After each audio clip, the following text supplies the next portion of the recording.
You guys are here on a great night tonight. We have Phyllis Barber here.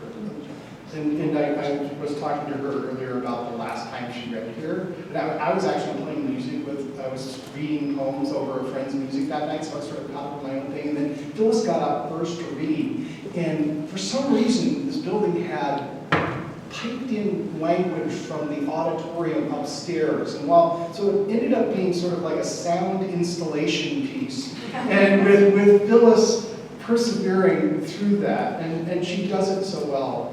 I'm so thrilled that she's come back to Utah to be with us and be able to read for us. You guys know what her work is like. She's marvelous. And I'm so excited. She's going to read tonight. She's going to read from an essay called Sweetgrass that was cited as a notable essay in the Best American Essays from 2010. Beyond that, Phyllis Barber is the author of 8 books of fiction and creative nonfiction, including How I Got Cultured. I want to say that like David Lee. I wish I could. How I Got Cultured. You can say Raw Edges, a memoir, forthcoming book, To the Mountain, memoir of a Mormon seeker from Quest Books. She is recently retired from Vermont College of Fine Arts MFA program, where she taught for many years, and was one of the founders. Thank you very much for founding Writers at Work Conference. Was inducted in the Nevada Writers Hall of Fame in 2005. Thank goodness she's recently returned to Utah so she could grace us with her presence. Welcome, Phyllis Barber.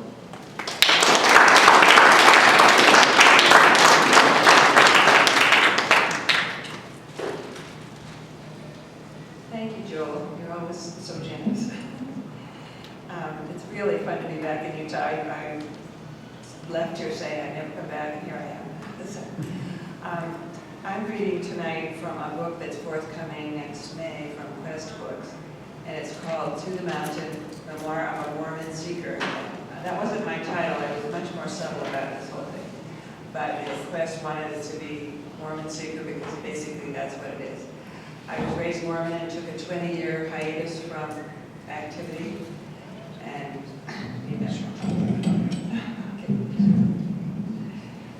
anyway, I took a 20-year hiatus from Mormonism and visited many different spiritual persuasions in Sikkim, North India, at the Tibetan Buddhist monastery, called Rumtek.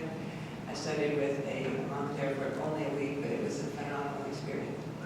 I was with shamans in Peru and Ecuador and goddess worshippers in the Yucatan, many Baptist congregations and Lutheran, Catholic.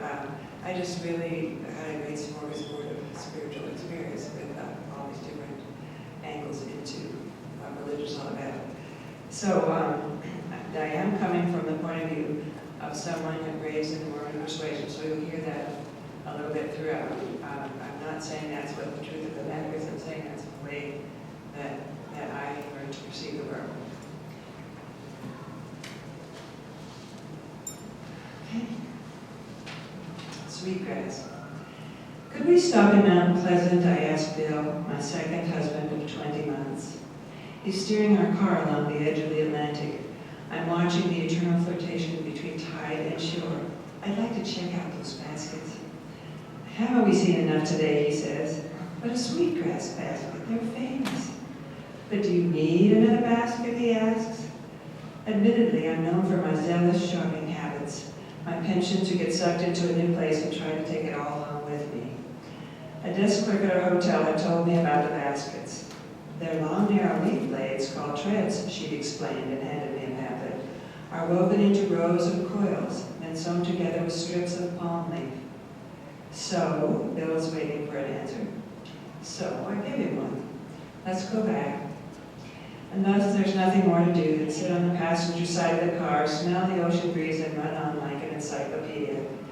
I may be boring, but I need to avoid the topic of our crumbling, about-to-end marriage. The enslaved Africans in this area, I read out loud from the unfolded pamphlet in my lap, were credited for the success of the American rice kingdom. They turned rice into the main cash crop of South Carolina. They used fanner baskets, I continued, to toss rice into the air, thus separating grains from chaff and art form from West Africa. They were called kola and kichis.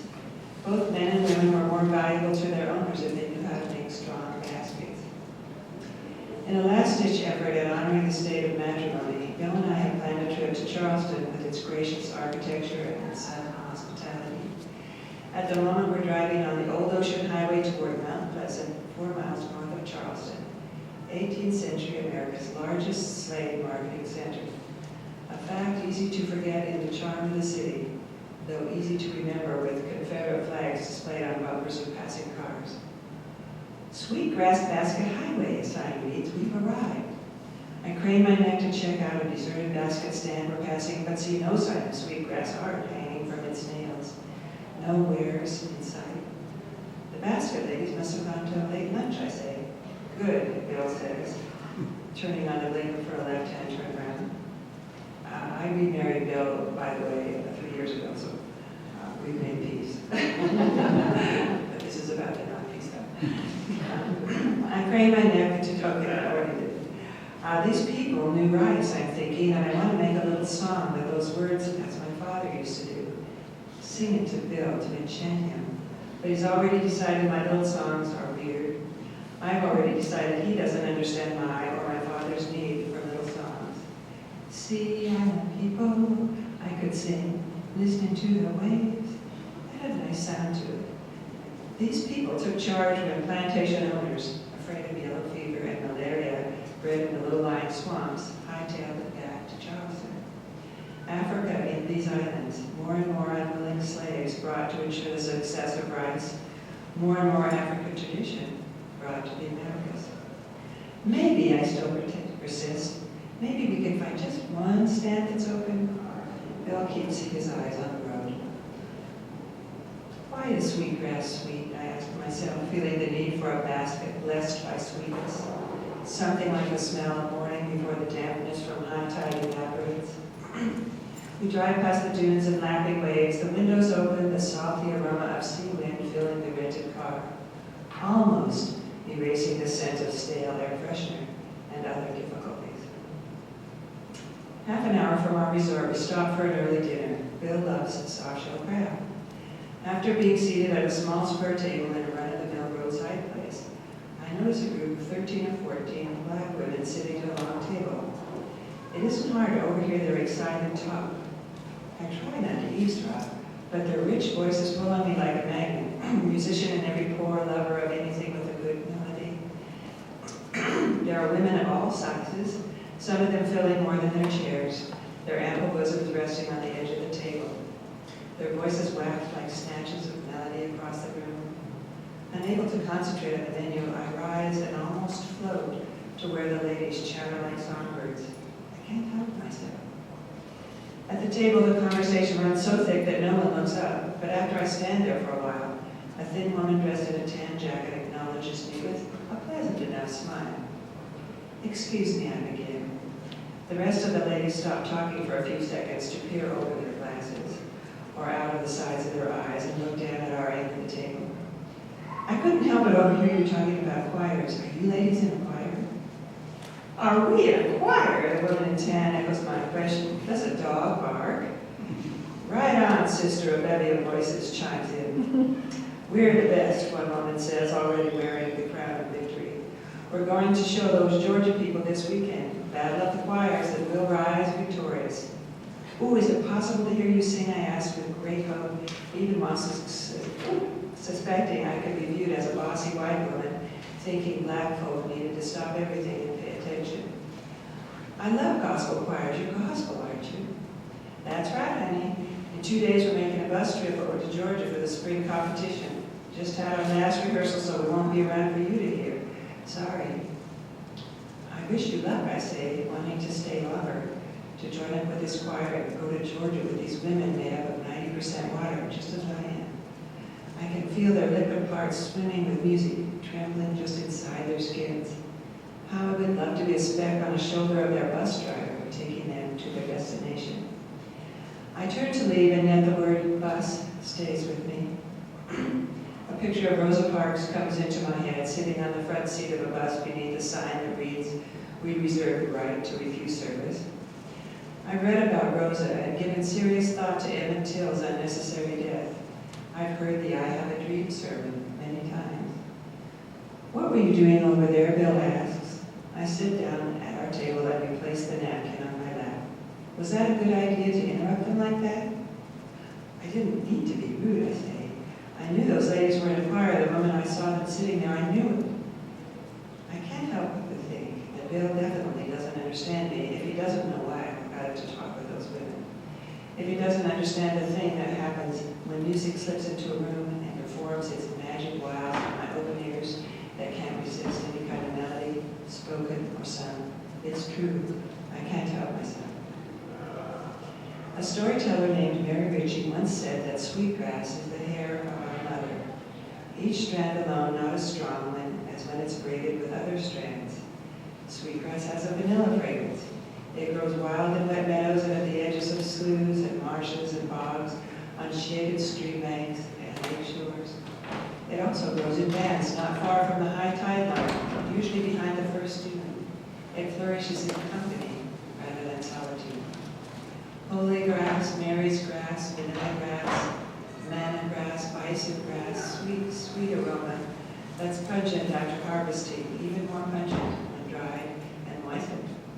It's pleasing to people and to good spirits, this sweet grass.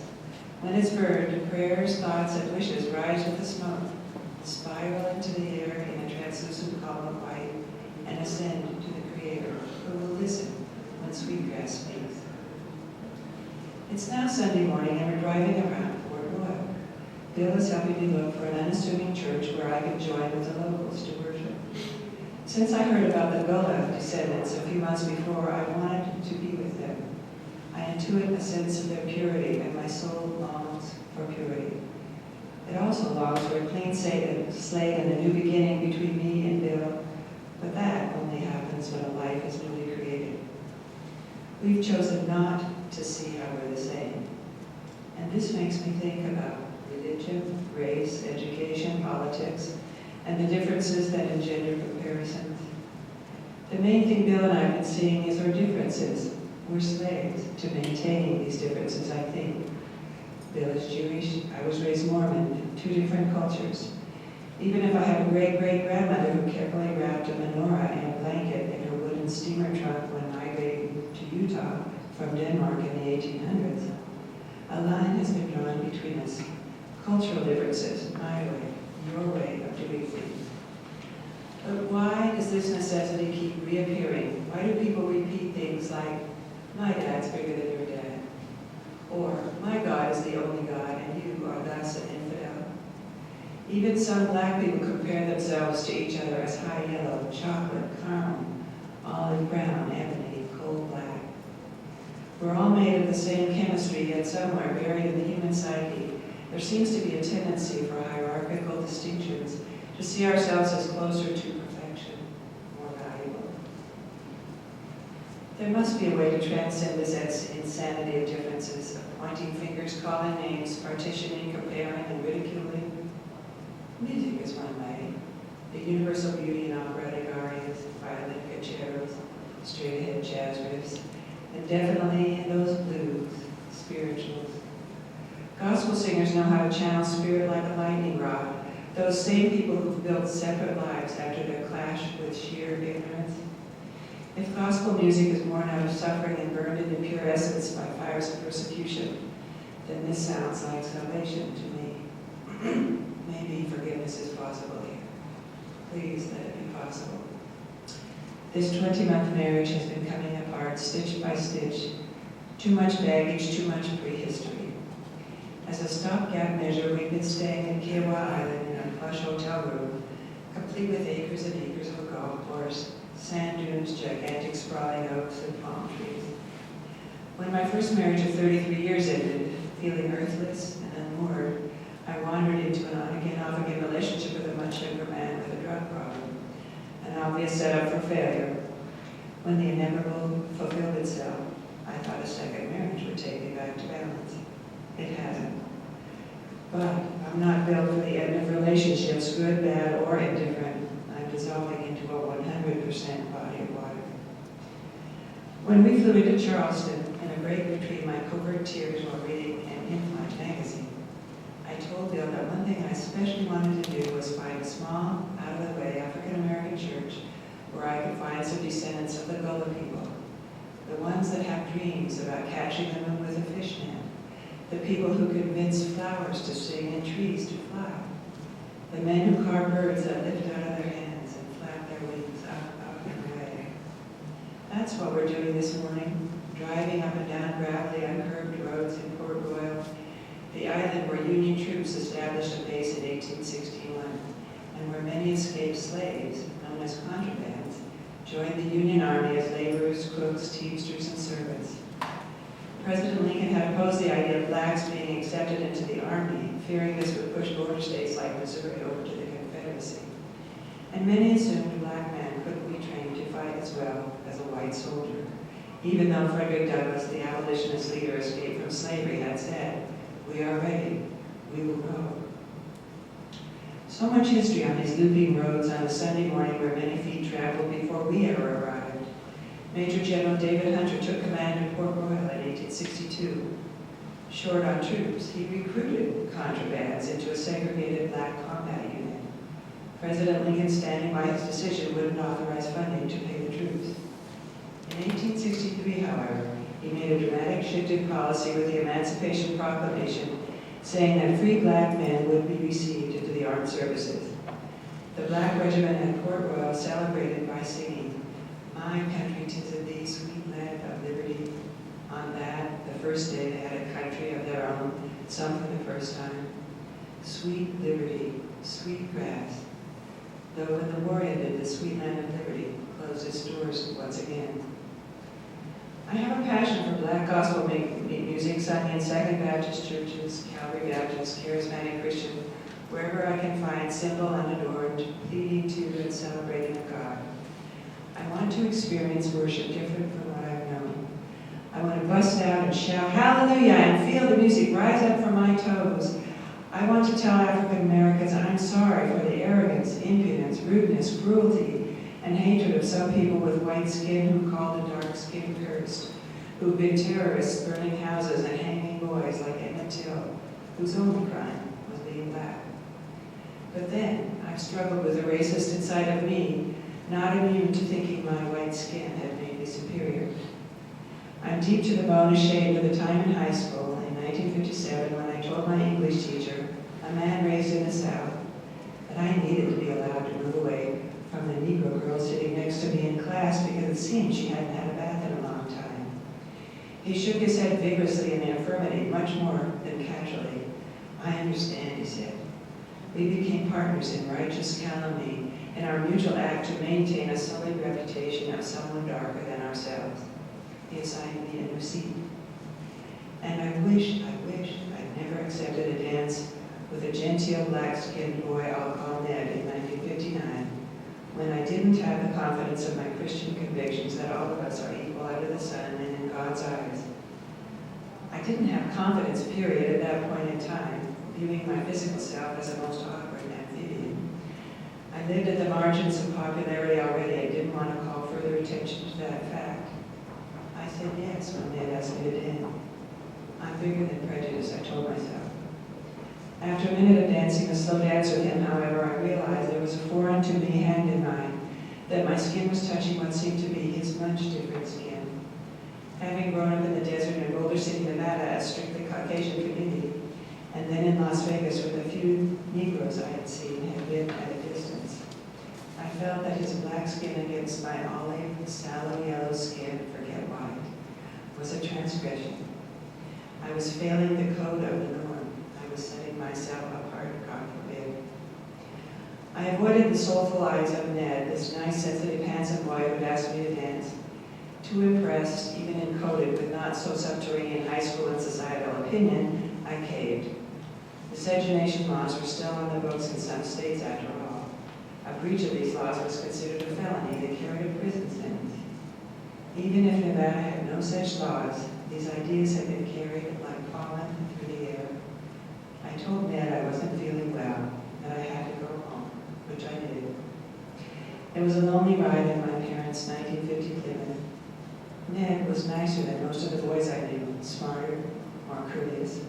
He was someone I would have liked to know, but I wasn't strong enough to buck the huge weight of public opinion I felt on my shoulders, though this public opinion was probably more the perception of a young girl with insufficient respect for herself.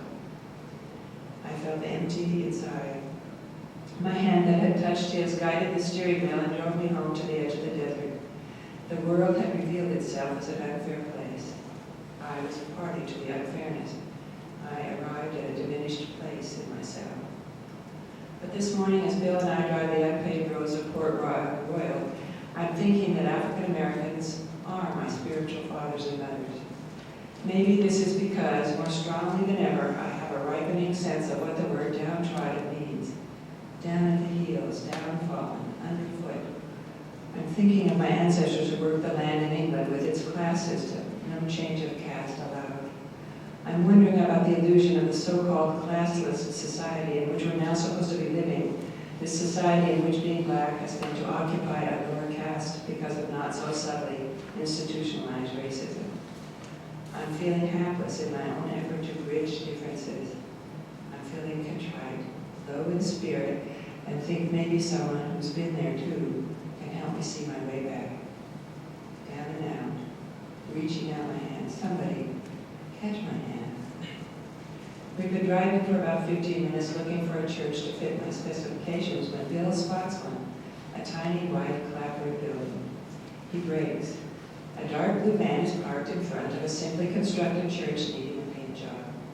A man sits in the driver's seat behind the steering wheel. There are others in the shadows of the back seat behind the tinted glass. Is this what you're looking for, Bill asks, the motor of our rental car idling. Sure, I say hesitantly. You don't sound too sure. No, this looks good. I swallow and I'm glad he's here with me. If you'd like me to, I'll talk to the people in that van and see what's going on. That would be nice. I'm touched by his willingness to help. When he turns off the motor and exits the car, I wonder why I'm so obsessed with religion, spirituality, and the way people worship. God, Goddess, Father and Mother in heaven, Yahweh, Allah, Jesus Christ, Buddha, Muhammad, Krishna, the Sufis, the mystics. Maybe life itself is the only true religion. It teaches us everything we need to know sooner or later. Maybe I don't need to keep looking. But bidden or not, I feel God on the heels of every footstep, even though he doesn't seem to be listening right now, not helping me right a wrong situation, or maybe he is and I just don't want to hear the answer.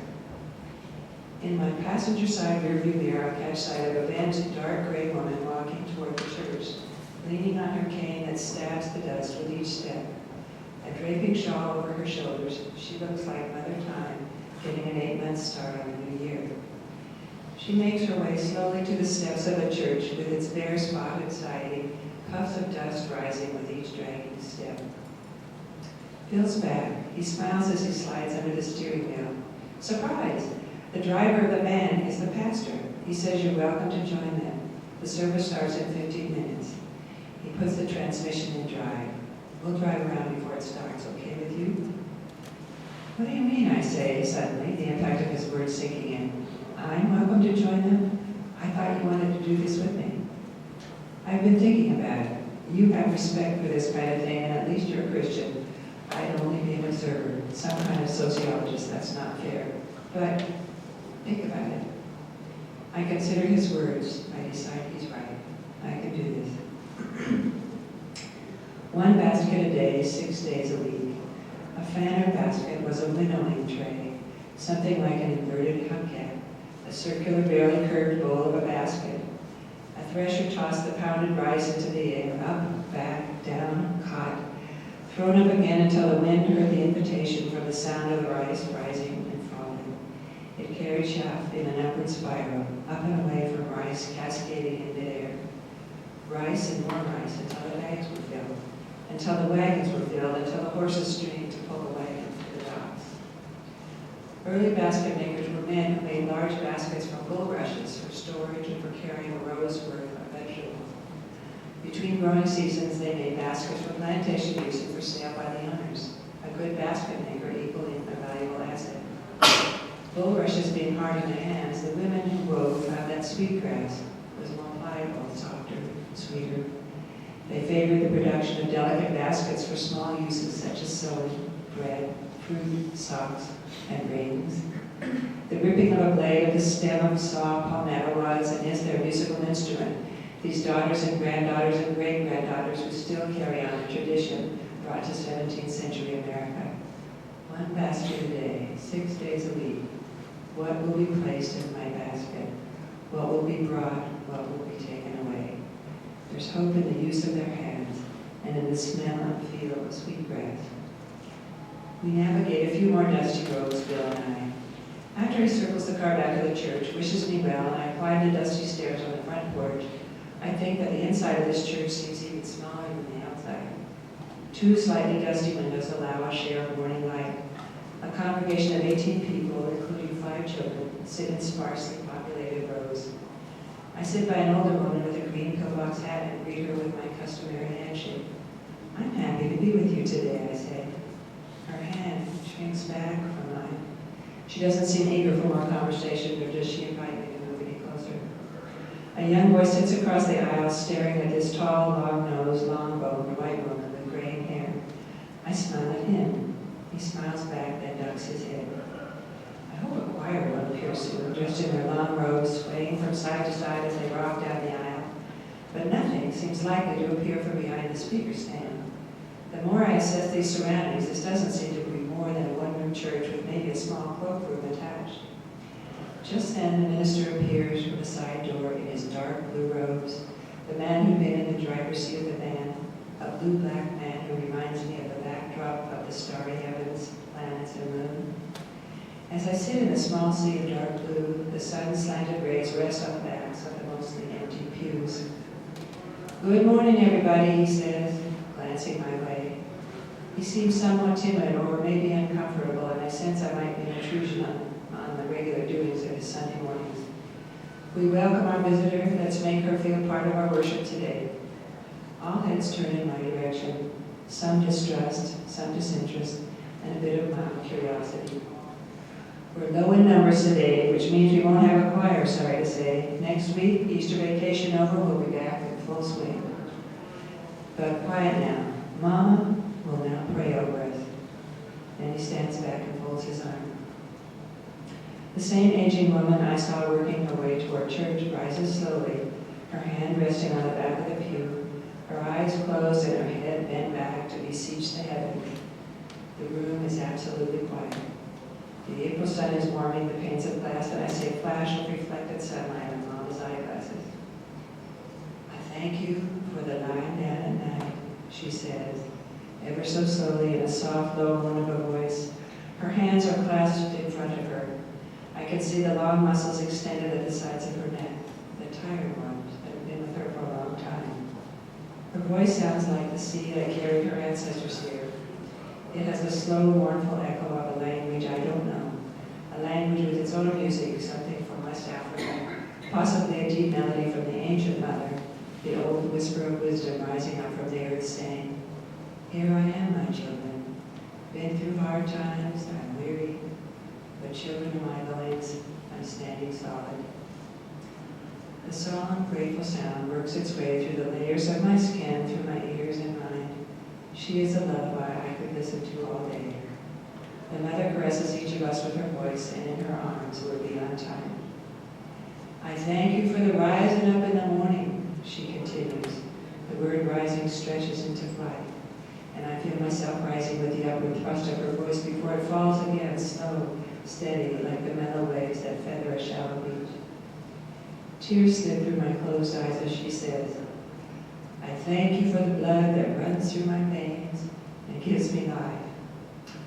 She sounds like a preacher herself, each word of her prayer an invocation and a blessing at the same time.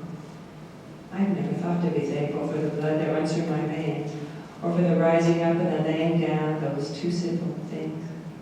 Her powerful gratitude is woven into every syllable of every spoken word, even every space between the words.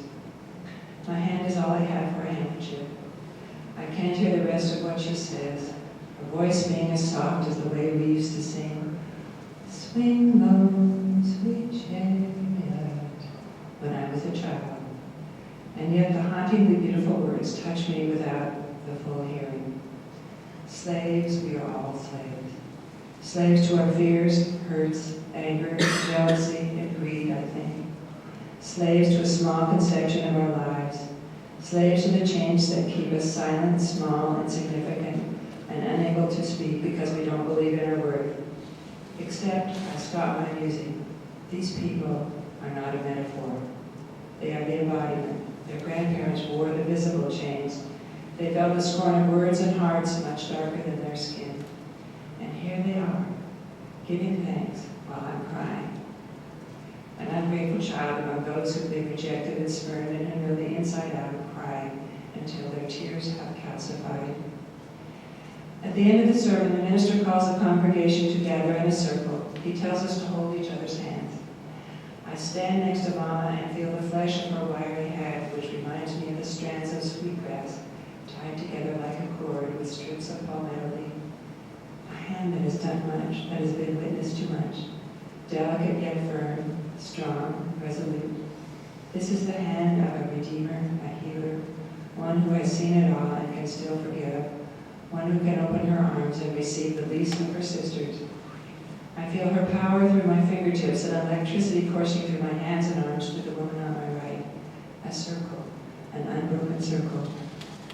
God bless this sister who is visited with us today, the minister says in closing prayer. Bless her to know that God lives, that Jesus will comfort her, that there's no way he brought us this far to leave us.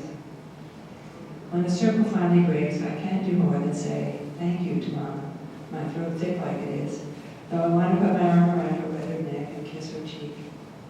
She is like the earth to me, something old and yet timeless, something solid and something liquid. Mama, Mother.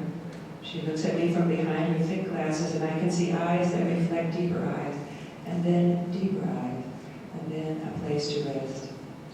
Mama is the essence of this room, of this church, the protector, the one who watches over it all as she strokes the back of my hand. Lead in the light, she said. When I shake hands with the minister, I can't pretend my face is dry. Thank you for your sermon, I tell him, collecting my tears with my fingers. And thank you for allowing me to be with you today. He smiles kindly and wonders at all the tears. I walk out onto the small porch. Bill waits by the car, and my face is a mess. He pats my shoulder, trying to be a friend, yet not sure how to be. These things really get to you, don't they? Thanks for finding this place, I tell him. It was perfect. Just what I hoped for, if I could just stop crying. And yet, as we drive back to our hotel past gigantic oaks draped with hanging silvery moss, and tall pines that seem to be leaning slightly as we pass beneath them, my tears dry with wind from the open window. I suspect that real suffering is cheapened by tears, that it is deeper than tears.